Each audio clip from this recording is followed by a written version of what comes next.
Worst high school experiences. First thing I can think of right off the bat when it comes to worst high school experiences is rumors. I feel like when it comes to rumors, the possibilities are endless because one person can say something, then the other person will run with the narrative. Now, here's the thing. Not all rumors are true, but when the damage is done, depending on what it is, it's not always easy to come back, especially if it's something that's crazy. Me personally, I've never had a bad rumor spread about me, at least not that I knew at the time. But there's levels to rumors. Like, you got the mild stuff, the stuff that you can really just shrug at. Then there's the questionable stuff that'll have you lifting your eyebrow at everything that you hear. And then there's the tragic rumors, things that'll actually make you sick to your stomach when you hear it. For me, when it comes to mild stuff, it's along the lines of like, talking trash about somebody, sliming out your homies, starting rumors, things of that nature. It's really just something that's petty. Then you got the questionable things, like finding out that one dude cheated on his girlfriend that he's been with since freshman year, or that your homie has been taken down chop shit, which I'm not gonna lie is kind of funny. It's like some Beauty and the Beast type shit. Even then, it's not the end of the world, but it'll still shock you. Then you got the tragic shit, like the school Bob lore, or why the YN wears a shiesty. And it's not like he's trying to be about it, he is about it. He's actually doing this for his own good. He actually got ops that's trying to take him off the map. Even then, I feel like stuff like that ain't even the craziest thing I heard. The craziest rumors I've heard would probably get me demonetized on YouTube. But there was one girl I knew back in high school, and she was mad cool for real. But I heard a rumor that she's actually done that one drug that,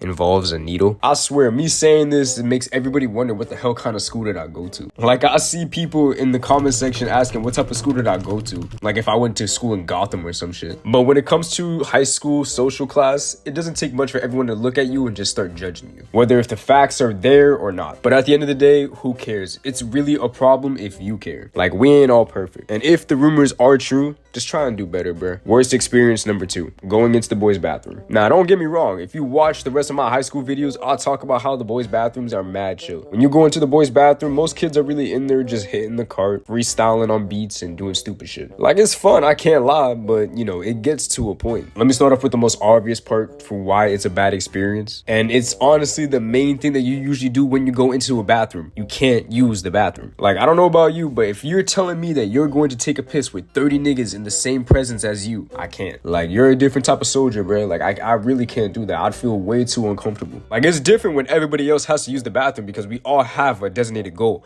But if everyone's just like sitting in there and just around you, like yo, come on. Like, yo, guys, I get it. Y'all don't want to be in class, but bro, take that shit someplace else. Plus, there is no reason why you should be geeked off the cart at 8 in the morning. To make matters worse, the boys' bathroom is usually dirty. Like, you'll see the craziest shit, like trash everywhere, gum in the sink, graffiti all over the walls, food smushed into the air vents. I remember when the THC lean epidemic took over my school and THC and lean bottles were just thrown into the toilets. That shit was just atrocious, bro. Like, I really couldn't stand it. Then you gotta find alternatives to using the bathroom, and it turns out that you're not the only one. It's even worse when you're in the boys' bathroom at the wrong time, because the dean will actually go to the boys' bathroom to see if anybody's in there sparking up. Then all of a sudden, you just got hit with like a RICO charge, and now you're like against the wall with like 10 different dudes. The dean is checking you to see if you got anything worth confiscating.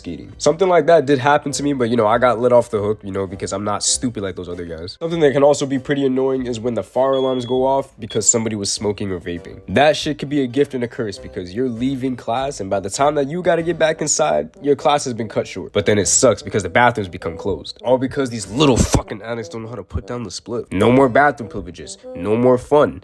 No place to take a damn piss. Everybody fucking loses. Man, this isn't the worst experience, but with longevity, this motherfucker can go a long way. Getting flamed in school. Now, it's funny to see other people get roasted, but when it's you, it's not fun. Because if someone actually cooks you, it's over. And I'm not talking about like a one-liner that's just funny at the moment. I'm talking about a funny-ass joke that people won't forget. Like, I'm gonna give an example off the top of my head. Like, you and your boy are joking around, and your boy calls you Lord Farquaad. And because it's funny and, these people are your friends, they're not gonna let it go. It becomes a running gag amongst your friends. And I feel like stuff like that is normal. They're not gonna let it go. But once the rest of the school hears it, niggas start cracking jokes. You could be talking to somebody and they don't even know your real name, but they call you Farquaad because everybody else calls you Farquaad. That shit begins to follow you. It be on some middle school type of timing because niggas do not want to let that shit go. And everybody decides to get on it, even if they know your real name. You can't even talk to your crush without her referring to you as Farquaad. Even the teachers that think they're funny try and hop on the joke. that shit gets annoying. Like, yo, you are one bad student interaction from quitting your job. I'll really lose my shit. Some people will call this bullying, which, yeah, you know, I get it, but at least I would put up a fight. Like, for me, man, like, I just got to the point where I had to develop a meme bone, and, you know, I had to be quick with the responses. I had to find every little flaw that I can pick at you and make sure that it's clever. Win or lose, I have to say something. But, you know, not all people are like this at a young age, and that's why you just gotta be around people who respect you.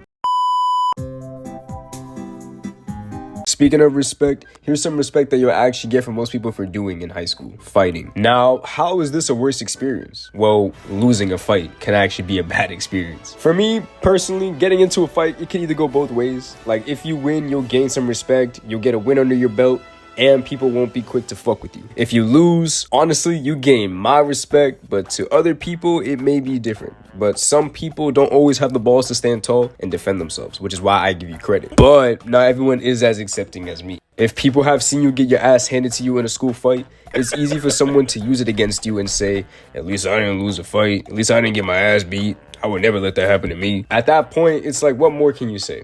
Are you gonna challenge bro to a fight now? It also depends on how you lose the fight. And I'm not talking about like, oh yeah, you guys just fell to the ground. I'm talking about you got a first class ticket to motherfucking JetBlue to get your ass slammed on your head. That in itself is different. Another bad way of going out in a fight, getting knocked out, is something I've never seen happen in person, but it's definitely a crazy ass win on the other guy's part. Like, I think that will have to be the worst way to go out, especially if it was caught on camera, which is 99.99% going to happen in a school fight. This is actually pretty funny, and it happened to somebody that I know, but yo, slipping and falling. Honestly, it's just a combination of funny and sad at the same time, because once you slip and fall, it's really the choice of your opponent to how this could work. The other person could let you get back up and fight with honor, or be a little hoe and start wailing on you. Hopefully you find a way to seal the deal on that fight, because it just means that you either got bad footwork or you slipped on a banana peel. But anyone could run with the narrative of how that fight went. Fighting in school will lead to the next thing I'm going to talk about, which is getting suspended. Honestly, the way I view of getting suspended is like a slap on the fucking wrist, man. Like, wow, you sent me home for not acting accordingly. Big fucking whoop. You're actually doing me a favor because I didn't want to be here in the first place. I'm really just going to school because of my parents. Wait, shit. Yeah, the worst thing that actually sucks is getting suspended, because you actually have to deal with the consequences that you'll be facing with your parents. Like, your dumbass is just sitting in the office while the dean is on the phone with your parents, and they gotta explain everything that just happened, telling them that you was acting like a complete fucking buffoon. Some parents can be understanding and sit down and have a talk with you, but other parents, man, you just gotta take whatever bullshit you got in the chin. Once you leave school and get in the car, it's wraps, man. That 30-minute lecture on how you missing 2 days of school can lead to you being homeless on the street doing crack ain't no joke. I always felt like it was worse if you had immigrant parents, at least from my perspective, because education to them is everything, and me missing school is like fucking hell. Honestly, getting suspended ain't that bad though. Like, I've been suspended before, but that doesn't mean don't do no dumb shit now. Like, it really depends on the circumstance that you're in when it comes to getting suspended. Like, if you got caught with any type of things on you, like weed, bro, you're really just asking for it. Like, even getting into a fight is more valid of an argument than why you should be geeked in school. But man, when it comes to the worst high school experiences, it really just depends on how you really live your high school life. And honestly, man, the less shit that you get yourself wrapped into, the better your high school experience will be. But yeah, that's it for this video. Comment down below what's your worst high school experience. I love you guys, and goodbye.